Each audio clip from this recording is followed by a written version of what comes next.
सभी को जय सिया राम। रामचरितमानस बालकांड दोहा संख्या 238।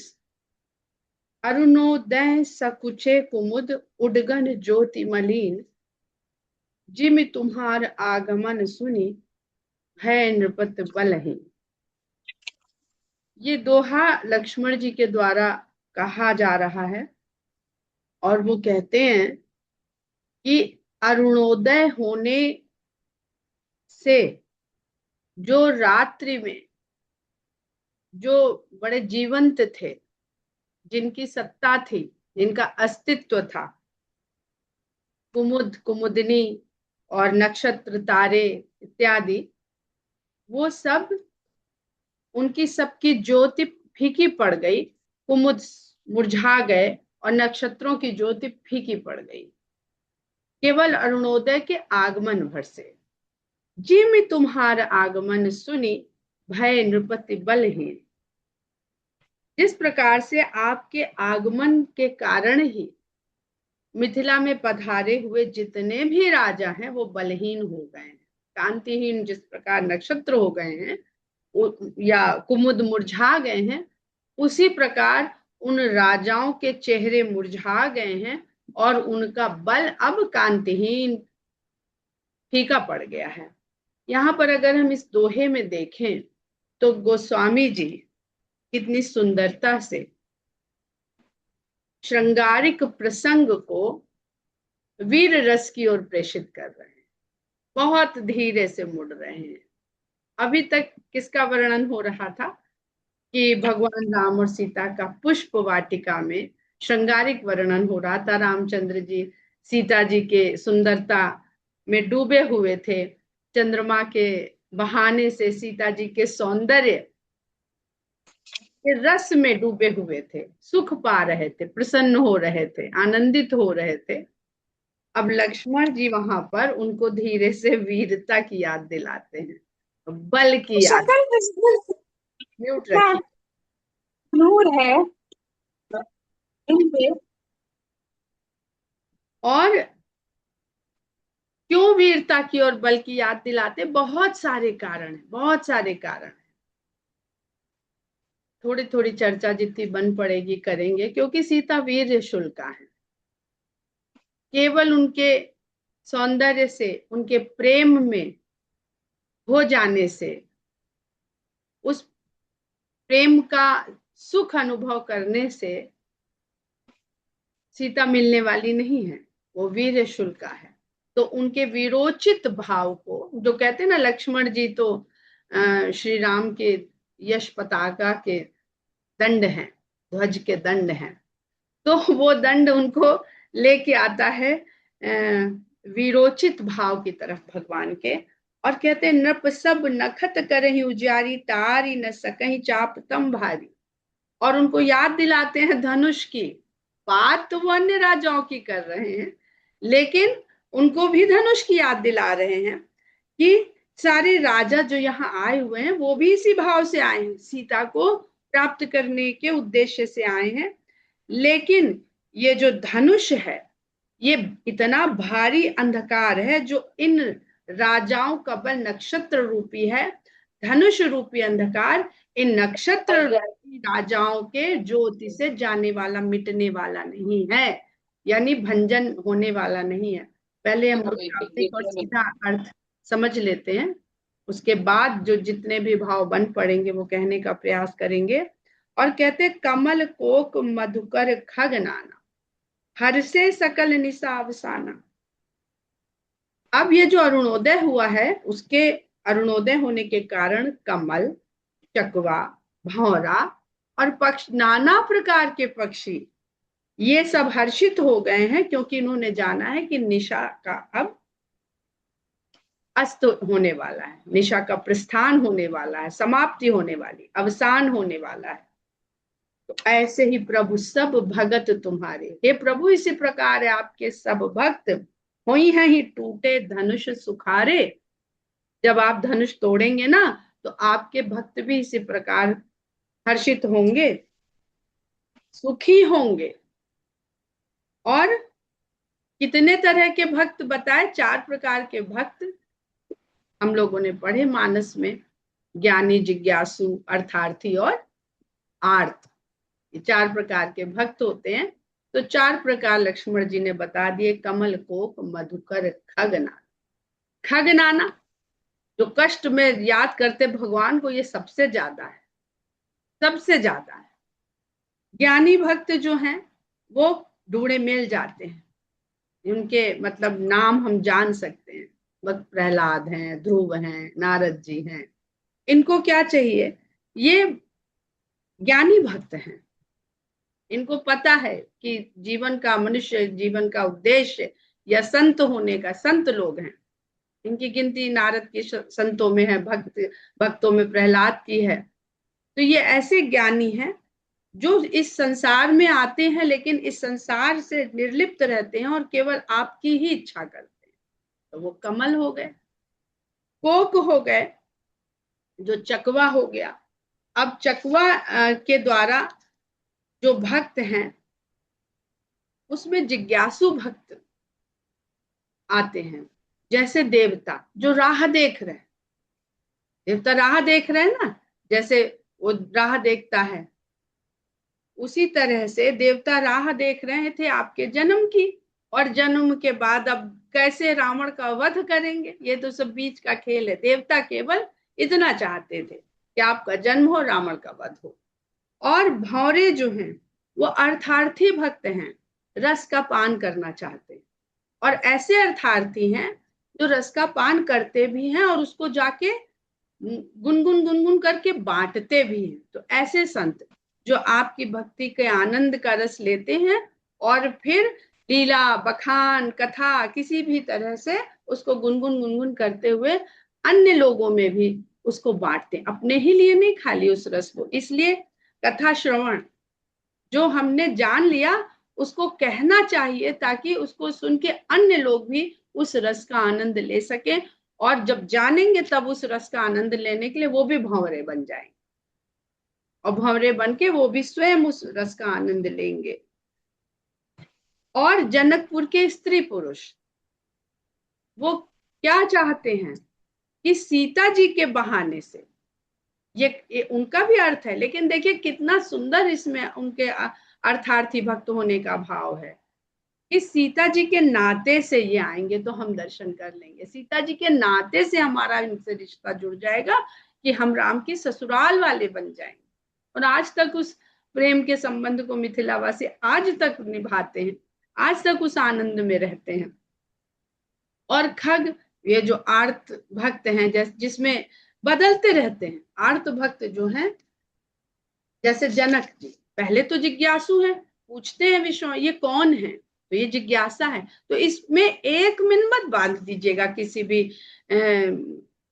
व्यक्ति जो भक्त के रूप में नाम है, वो जिज्ञासु भी हैं और वो आर्त में भी आ जाएंगे। जब धनुष भंजन नहीं होगा तो एकदम दीन हो जाएंगे। तो इस प्रकार हम देखते हैं। और उधर सीता माता जो प्रार्थना करती हैं माता गौरी से, सेवत तो ही सुलभ फल चारी, वरदायनी पुरारी तुम्हारी। और यहाँ लक्ष्मण जी उनको याद दिला देते हैं कि ये 4 प्रकार के जो आपके भक्त हैं, ऐसे ही प्रभु सब भगत तुम्हारे हो, यही टूटे धनुष सुखारे। तो ये भी याद रखें कि धनुष भी तोड़ना है, धनुष टूटेगा तब आप सुखी होंगे और अन्य भी सुखी होंगे। तो ये लीला भाव भी है कि अपने ही सुख का न सोचें, अन्य लोग कैसे सुखी होंगे इसका भी सोचे। तो विवाह का, स्वयंवर का बहुत सुंदर भाव यहाँ पर निकल के आएगा अगर आप इस तरह से इसको समझने का प्रयास करेंगे। उयऊ भानु बिनु श्रम तम नासा, दुरे नखत जगत जग तेज प्रकाशा। और अरुणोदय के बाद जैसे ही का उदय होता है तो उसे तब को अंधकार का नाश करने के लिए क्या श्रम करना पड़ता है, अंधकार खुद ही समाप्त हो जाता है। कुछ नहीं, आपका आना आपको धनुष, संसार को दिखेगा कि आप धनुष तोड़ने के लिए उठे, फिर खींचे, फिर चढ़ाए। लेकिन वहां ये भी लिखते हैं गोस्वामी जी, अभी हम लोग वहां चलेंगे, कि किसी ने नहीं देखा। तो सूर्य उदय होता है तो अंधकार कैसे खत्म होता है ये कोई देखता है, सूर्य उदय हुआ और अंधकार समाप्त। ऐसे ही आपके आने मात्र से वो अंधकार जो है दूर हो जाएगा, जिसमें अंधकार अहंकार का ही प्रतिबिंब है यहाँ पर। अहंकार को ही अंधकार बताया जा रहा है। दूरे नखत, और ये जितने नक्षत्र रूपी राजा हैं, जैसे आसमान में तारे सब छुप जाते हैं, ये सूर्य के तेज प्रकाश से सब छुप जाएंगे। अब यहाँ पे बड़ा सुंदर प्रसंग है, जो लक्ष्मण जी सब चीज के साक्षी हैं। वो क्यों ये कह रहे हैं कि जब भगवान राम जनकपुर के गलियों में निकले, मार्ग में निकले, तो सब हार गए उनके आगे, स्त्रियां जो थी वो हार गई। हम लोगों ने कल भी चर्चा करी कि जब वो वहां पहुंच, अभी इसमें है तो उसको हम पढ़ के सुना देंगे, बहुत सुंदर प्रसंग लिखा गया है उसे, उसकी व्याख्या में, कि जब वो वहां जाते हैं और कामदेव के चुनौती वो पाते हैं, तो वो कहते क्या क्या हैं। भगवान उनसे कहते हैं कि रघुवंशियों का जो मन है वो तो भूले से भी कुपंथ पे पैर नहीं धरता। और रघुवंशियों के 3 गुण बताते हैं। पहला वीरता, कि रण में कभी पीठ नहीं दिखाते। ये सब लक्ष्मण जी देखे कैसे श्रृंगारिक को वीर रस की तरफ ला रहे हैं, कि रण में पीठ नहीं दिखाते चौपाइये। अब लोग पलट के जब बाद में देखेंगे तो दिख जाएगी। धीरता कैसी, वीरता, धीरता, उदारता, 3 गुण रघुवंशियों के राम ने कहे कि रण में पीठ नहीं दिखाते। धीरवान ऐसे होते हैं कि पराई स्त्री कभी भी उनको आकर्षित नहीं कर पाती है अपनी दृष्टि से, अपने सौंदर्य से। और उदारता ऐसी कि याचक जिनके यहाँ से खाली हाथ नहीं लौटते। ऐसे जो लोग संसार में थोड़े, उसमें रघुवंशी गिने जाते हैं। अब जब पुष्प वाटिका में गए तो छुप भी गए, पीठ नहीं दिखाते पर छुप भी गए। कहाँ छुप गए?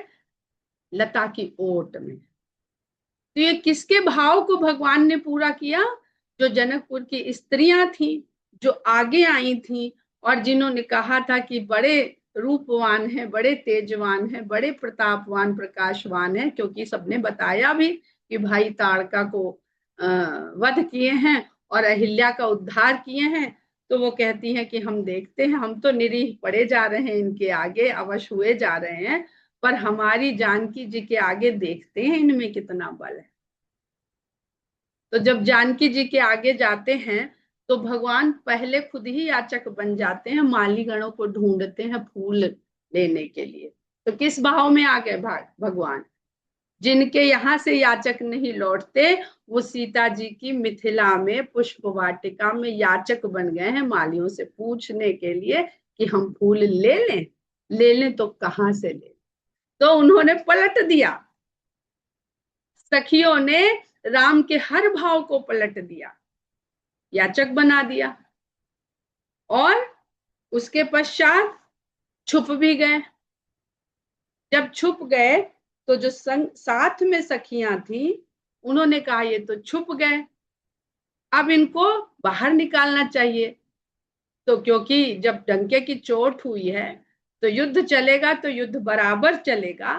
तो सब दृष्टियों से सब ढूंढती हैं। जब बाण चलते हैं, दृष्टि के बाण, तो दृष्टि के बाण चलते हैं तो कोई सब इधर उधर जाते हैं, कोई कोई ही जाके लक्ष्य में लगता है जाकर। तो एक जगह दिख जाते हैं तो सीता जी को वहां दिखाते हैं और सीता जी से कहती हैं, सखियां, भाव है, बहुत सुंदर व्याख्या करी है विद्वानों ने। तो अब ये पकड़ में आ गए हैं तो इनको बंदी गृह में डाल। तो सीता जी उनको कपाट बंद कर देती हैं, अपने मन में उनकी मूर्त को आंखों से ले जाती हैं और कपाट बंद कर देती हैं। फिर बाहर निकलते, इतने विवश हो जाते हैं कि लता भवन से प्रकट होते हैं। और प्रकट होते हैं तब जो भाव है भी, जो हम आप लोगों को थोड़ा पढ़ के सुनाना चाह रहे हैं, उसको सुनाएंगे तो आप लोगों को और भी स्पष्ट होगा। तो यहाँ पर हम लोग अब यहाँ इससे आगे बढ़ते हैं कि उयऊ भानु बिनु श्रम तम नासा, दुरे नखत जग तेज प्रकाशा, कि आपने पुष्प वाटिका में बहुत श्रम कर लिया, श्रम बिंदु भी प्रकट हो गए, लेकिन ये जो आगे कार्य होना है इसमें कोई श्रम आपको करना नहीं। बहुत सुंदर भाव है, समझने का प्रयास करेंगे, उस कोमल भाव में डूबने का प्रयास करेंगे तो बहुत कुछ आपको समझ में आएगा। रवि निज उदय ब्याज रघुराया, प्रभु प्रताप सब नृपन दिखाया। इस प्रकार सूर्य उदय होकर के अपने बहाने से, हे रघुराज, आपके प्रताप को सब राजाओं को दिखा रहा है। क्योंकि आप तो चंद्रमा के बहाने से सीता जी के मुख सौंदर्य में डूबे हुए थे, अब सूर्य अपने बहाने से आपके प्रताप को संसार में प्रकट कर रहा है। तो ये भी श्रृंगारिक भाव से विरोचित भाव की ओर स्थानांतरण है, ट्रांसफॉर्मेशन है। तब भुज बल महिमा उद्घाटी, प्रगति धनु विघटन परिपाटी। और इस प्रकार सूर्य उदय होकर के आपकी भुजाओं के बल की महिमा को उद्घाटित कर रहा है, सबके सामने ला रहा है। और प्रगति धनु, ये जो व्यवस्था करी गई है धनुष के तोड़ने की, उस वो धनुष किस प्रकार टूटेगा इसको प्रकट कर रहा है सूर्य का उदय। बंधु बचन सुनि प्रभु मुस्काने, होई सुचि सहेज पुनीत नहाने। जब भाई के ऐसे वचन सुने तो राम मुस्कुराए।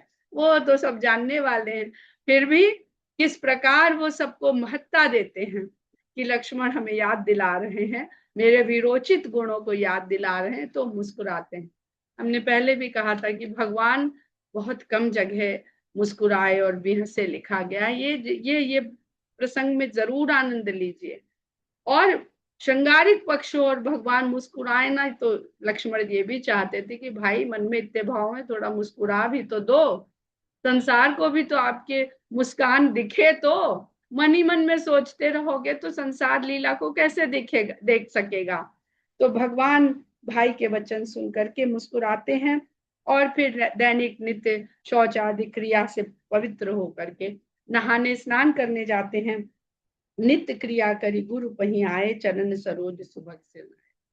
दैनिक क्रिया करके गुरु के पास आते हैं और उनके सुंदर चरण कमलों में शीश नवाते हैं।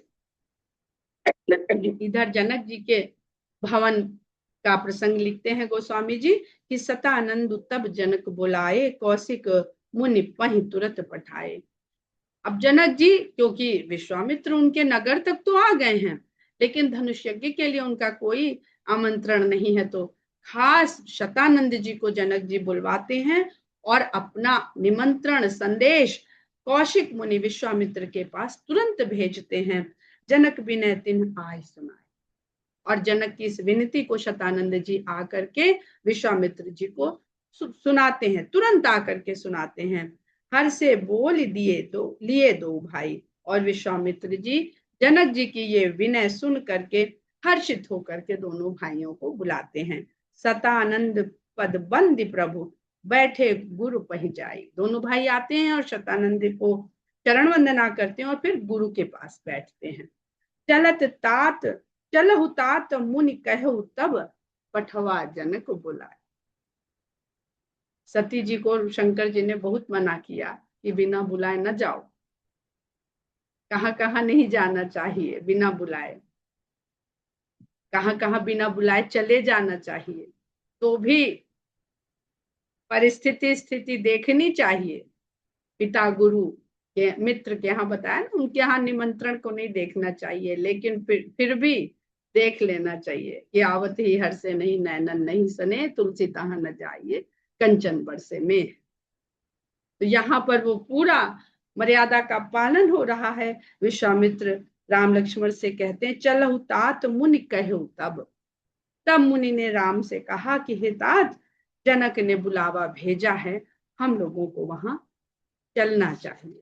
इस तरह अब पुष्प वाटिका प्रसंग से सीता स्वयंवर, जहाँ धनुष यज्ञ है, उसका वर्णन शुरू होने वाला है और वहां पर जाएंगे विश्वामित्र जी। तो अब हम लोग बहुत, ये भी सुंदर प्रसंग है और बहुत गहरे प्रसंग है। धनुष को किस तरह के अहंकार का प्रतीक है, जिसको लेकर के गोस्वामी जी ने या राम भगवान की लीला में इस लीला को किया गया है, वो हम लोग आगे पढ़ेंगे। पुष्प वाटिका के प्रसंग में श्री राम और जानकी जी का जो भाव है, उसकी तुलनात्मक चौपाइयों की एक सारणी है, वो आप लोग सुनिए। और अभी अभी पढ़ा है तो उसको सुनिए, और आप लोगों को जब अपना स्वाध्याय करेंगे तो आप लोगों को बहुत सुविधा रहेगी। रामचंद्र जी के लिए चौपाइयां पहले हम पढ़ देंगे और उसके बाद सीता जी की कि सकल शौच कर जाई नहाए, मज्जन कर सर सखिन समेता। पुष्प वाटिका में सीता जी के लिए नित्य निबाहि मुनि सिरुनाए, गई गौरी निकेता, समय जान राम के लिए है, तही अवसर सीता तक। समय के बारे में है। गुरु आयस उपाई जननी पठाई, लेन प्रसून चले गिरिजा पूजन आई। दो भाई, यहाँ राम के साथ में भाई हैं, संग सखी सब सुभग सयानी, सीता के साथ में सखियां हैं। लगे लेन दल फूल मुदित मन के साथ फूल लेने लगे। गई मुदित मन गौरी निकेता, मुदित मन के साथ गौरी के भवन में प्रवेश किया। अस कही फिर चितये तही ओरा, ऐसा कहकर राम ने उस ओर दृष्टि डाली और लता ओट तब सखिन दिखाई। सिया मुख शशि भय नयन चकोरा, राम के लिए है। शरद शशि जन चितव चकोरी, भय बिलोचन चारु अचंचल, राम के लिए है। थके नयन रघुपति छवि देखे, मनहु सकुच निमित तजेउ दृगंचल, पल कनिहु परिहरे निमेषे, देख सिय शोभा सुख पावा, देख रूप लोचन ललचाने, हृदय सराहत वचन न आवा, अधिक स्नेहु देह भय भोरी। अगर विदेह की नगरी में प्रेम और श्रृंगार के भाव से देह ही अपने को भूल जाए, तो ऐसे जो युद्ध के बारे में आगे जो हम पढ़ेंगे उसकी कोई महत्ता रह नहीं जाती है। जब देह की ही सुध बुध भूल गई तो जीत और हार से व्यक्ति परे हो गया। सिय शोभा ही बरनि प्रभु, लोचन मग राम ही उर आनी, आपनी दशा विचार दीन्हे पलक कपाट सयानी, सहज पुनीत मोर मन क्षोभा, राम कहते हैं, और सुमिर पितापन मन अति क्षोभा, दोनों के मन में क्षोभ उत्पन्न होता है। फरकहि सुबद अंग सुन भ्राता, राम कहते हैं, और मंजुल मंगल मूल वाम अंग फरकन लगे। चारु चित्त भीति लिख लीनी, चली राख उर श्यामल मूरति, गुरु समीप गौने दो भाई, गई भवानी भवन बहोई। वो गुरु के पास से आए थे और लौट के गुरु के ही पास गए। सीताराम का दर्शन करने से पहले माता गिरिजा के भवन में गई थी और दर्शन करके माता गिरिजा के ही भवन में गई। राम कहा सब कौशिक पाही, मोर मनोरथ जानहु के। यहाँ ये भी समझने की बहुत बात है कि स्त्रियों के लिए गुरु माता पार्वती ही हैं, क्योंकि माता पार्वती के गुरु शंकर, और माता पार्वती को गुरु समझकर आप आराधना साधना करेंगे तो जो शंकर ने पार्वती को दिया वो आपको प्राप्त होगा। सुमन पाई, पूरी मानस में देखिएगा, जब अत्रि मुनि के पास राम गए हैं तो सीता माता ने सारी शिक्षा अनुसुईया माता से ली। तो ये सब बहुत समझने, अब कलयुग में ये बहुत हो गया है। सबसे ज्यादा दीक्षा जब होती तो सबसे अधिक संख्या स्त्रियों की होती है। हम अपने शास्त्रों के नियम को भूल गए। सुमन पाई मुनि पूजा कीन्ही, विनय प्रेम बस भई भवानी, पुण्य असीस दुह भाइन दीन्ही, सुन सिय सत्य असीस हमारी, सफल मनोरथ हो तुम्हारे, विश्वामित्र कहते हैं, और पूजी ही मन कामना तुम्हारी, माता गौरी कहती हैं। राम लखन सुनि भय सुखारे, सिय ही हरस न जाई कही, ये सीता माता अनुभव करती हैं। तो इस प्रकार पूरा प्रसंग जब हम पढ़ेंगे तो माता सीता और राम को एक ही भाव में रचा बसा पाएंगे। यहाँ पर हम लोग प्रसंग को रोकते हैं और आप लोग के साथ बातचीत करना चाहते हैं। जो भी आप लोग कहना चाहते हैं कहिए।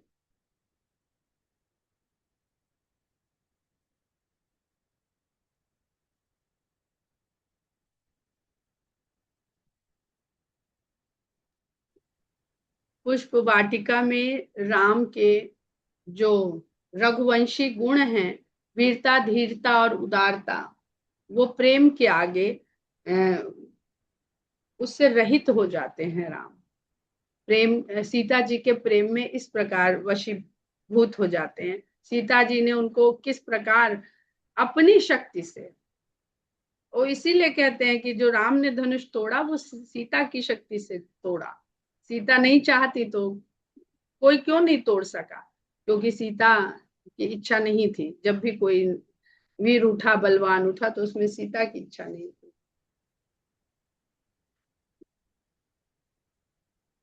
दीदी ये जो चौपाई है, रवि निज उदय ब्याज रघुराया, प्रभु हम्म, प्रताप रव नृपन दिखाया, हम्म, तब भुज बल महिमा उदगाटी, प्रगति धनु विघटन परिपाटी। तो हम्म, जो इसमें ये है कि आपकी भुजाओं के बल की महिमा को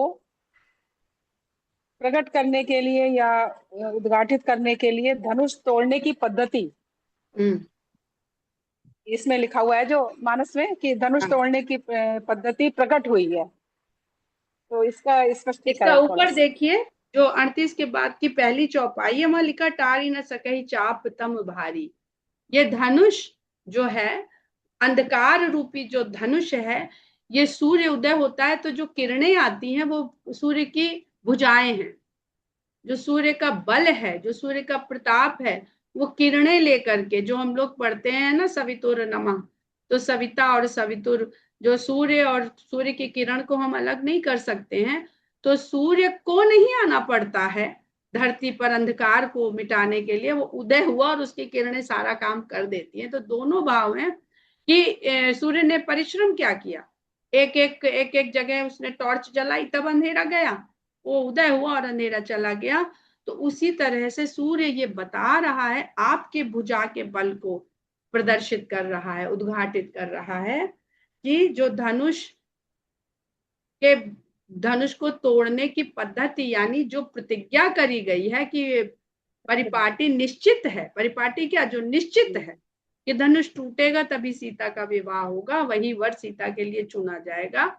ये तो सिद्ध कर रहा है सूर्य स्वयं आपके भुजबल को। और राम तो कभी कहेंगे नहीं, और न यहाँ कहेंगे भाई के साथ, न वहां कहेंगे जब धनुष यज्ञ में पहुंचेंगे। तो लक्ष्मण जी के द्वारा ये राम के यश का बखान हो रहा है, सूर्य को निमित्त बना के। राम ने चंद्रमा को निमित्त बनाया सीता के बखान के लिए, तो लक्ष्मण ने सूर्य को निमित्त बनाया राम के बखान। चंद्रमा सौंदर्य के रूप में लिया गया, लेकिन सीता के आगे उसको रंक मान लिया गया, फीका मान लिया गया, अधूरा कलंकित मान लिया गया। उसी प्रकार सूर्य तो भगवान के प्रताप को प्रकट करने का एक अंश मात्र है। भगवान का प्रताप तो उससे कहीं अधिक है, क्योंकि सूर्य का जो प्रताप है वो भी भगवान के ही प्रताप से सूर्य का अपना प्रताप है। और ऐसा कहते हैं कि प्राचीन काल से, जब से शक्ति और शक्तिमान का निरूपण शुरू किया गया है, मनुष्य ने किया है, तब से पहले सूर्य और उसकी किरण के रूप में हुआ, फिर इंद्र और शची के रूप में हुआ, और फिर जो अवतार हुए उनके रूप में वो निरूपण शक्ति और शक्तिमान का होता रहा। विनीता जी, ये रवि ने जो उदय ब्याज रघुराया, इसका क्या ब्याज हुआ माने ये मुझे बहाना, मिस। ब्याज माने अच्छा। बहाना बनाना, उसको साधन माध्यम बनाना। ब्याज इंटरेस्ट वाला ब्याज नहीं, अपने उदय को बहाना बनाया सूर्य ने संसार को आपका प्रताप दिखाने के लिए, कि जैसे मैं उदय अभी जब वहां पहुंचेंगे धनुष यज्ञ में तो देखिएगा उनके पहुंचने से किस प्रकार वहां पे भाव होता है, वो गोस्वामी जी ने लिखा हुआ है। और पूरा प्रसंग थोड़ा सा आप लोगों को हिंट दे देते हैं कि जो ये प्रसंग है धनुष भंजन का, यहाँ पर ये ध्यान रखिएगा कि धनुष प्रतीक है अहंकार का, और अहंकार भी ऐसा है जो सात्विक अहंकार है, क्योंकि तमोगुण और रजोगुण का उद्धार करते हुए भगवान सत्ययुगी नगरी मिथिला में पहुंचे हैं। ठीक, ताड़का और अहिल्या सत्वगुणी और रजोगुणी, तो तमोगुणी और रजोगुणी। तो ऐसा नहीं है कि तमोगुण अहंकार ही खाली होता है, रजोगुण अहंकार ही खाली होता है, सतोगुणी अहंकार भी होता है, जो परमार्थ परहित कल्याण की भावना से ओतप्रोत रहता है वो भी अहंकार। तो उसको भी, उसका किस प्रकार भंजन करना है, ये धनुष यज्ञ का प्रसंग हमें सिखाएगा। और बहुत सारी चीजें यहाँ पर हैं, देखिएगा तो ध्यान दीजिएगा कि धनुष है और धनुष चढ़ाया, उसमें लिखा है गोस्वामी जी ने, ललित चढ़ावत खींचत गाढ़े। तो किस लिए, किसको उन्होंने प्रत्यंचा चढ़ा दी, खींच दिया, बाण तो था नहीं, वो क्या फर्क पड़ता था। उस धनुष का कोई फायदा है जिसमें बाण ही नहीं है, उस बंदूक का कोई फायदा है जिसमें कारतूस ही नहीं है। ये इतना गहरा प्रसंग है, इतना मर्म है इसके अंदर। और धनुष, रावण का तो इसमें उल्लेख नहीं, पर कहते हैं रावण आया था और चला गया था। धनुष तो राजा जनक के दरबार में, या जहां धनुष यज्ञशाला निर्मित की गई थी वहां था, पर जो तोड़ने आने वाले थे उसमें बाणासुर था। तो यहां से धनुष, धनुष जो शिव धनुष है और बाणासुर, इसको भी समझने का प्रयास करिएगा। बाणासुर, मिथिला में भी बाणासुर की प्रवृत्ति आती है, जो फिर रजोगुणी अहंकार की प्रवृत्ति है। रजोगुणी अहंकार क्या? मैं अपने को श्रेष्ठ साबित करूंगा और सीता को वरूंगा, ये बाणासुरी प्रवृत्ति है। बाणासुरी बड़ी, रामलीला होती थी तो बाणासुरी बहुत प्रसिद्ध प्रसंग होता था। तो मैं अपने को श्रेष्ठ साबित करके सीता को वरूंगा, ये बाणासुर है, बाणासुरी प्रवृत्ति, रजोगुणी प्रवृत्ति है मनुष्य के भीतर।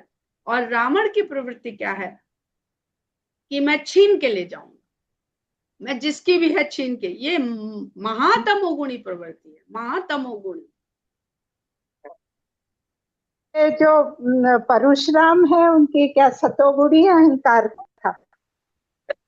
वैसे सात्विक अहंकार है परशुराम, सात्विक अहंकार है। अपने लिए उन्होंने कोई वध नहीं किया है, उन्होंने संसार के कल्याण के लिए वध किए हैं, और इस अहंकार को भी छोड़ देना चाहिए। शंकर ने छोड़ दिया ना, शंकर ने जब वृत्तासुर का, किसका, त्रिपुरासुर का वध किया तो धनुष छोड़ दिया, अब इसका काम नहीं है। और बाण कहीं और, कि कभी किसी को मिल भी जाए, कोई चढ़ा भी ले तो बाण ही नहीं रहेगा। तो शंकर ने इतना सुंदर काम किया। ये सब अहंकारों से परे हैं शंकर, रजोगुणी तमोगुणी सतोगुणी, सब अहंकारों से परे हैं। बाण ही पता नहीं, बाण का आज तक किसी ने पूछा कि शिव धनुष त्रिपुरासुर का कैसे वध किया था, भाई बाण कहाँ था? और शिव धनुष को जनक जी के यहाँ दे गए तो बाण कहाँ रखा गया?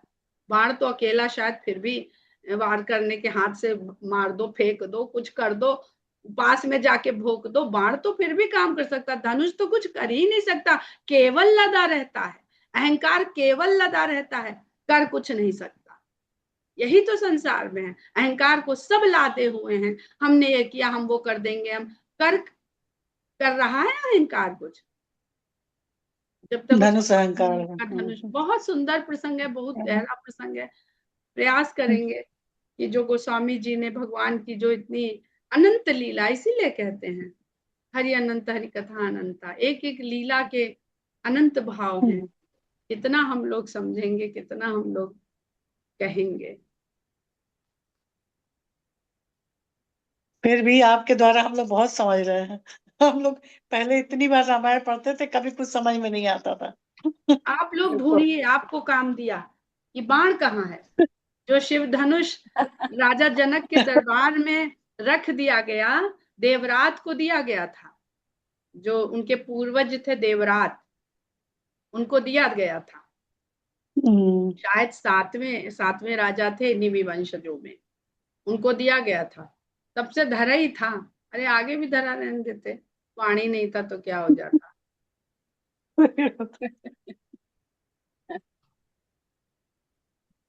तो बाण कहाँ? विनीता जी, प्रत्यंचा तो राम जी ने अपने बाण से चलाया था ना, क्योंकि राम जी को तो बाण की जरूरत ही नहीं पड़ी थी, वो तो धनुष उठाते ही टूट गया था।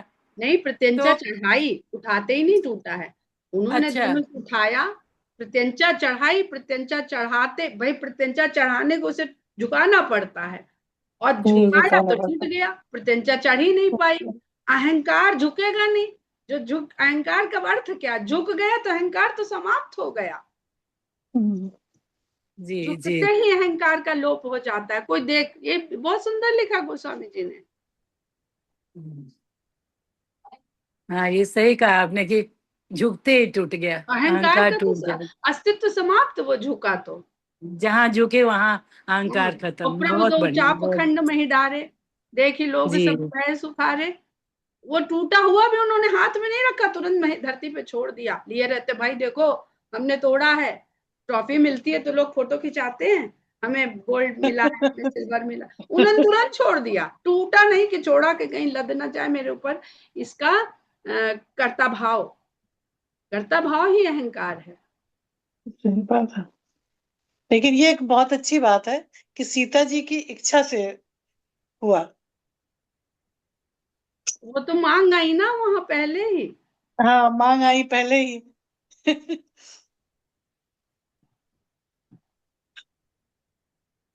बहुत सुंदर प्रकरण।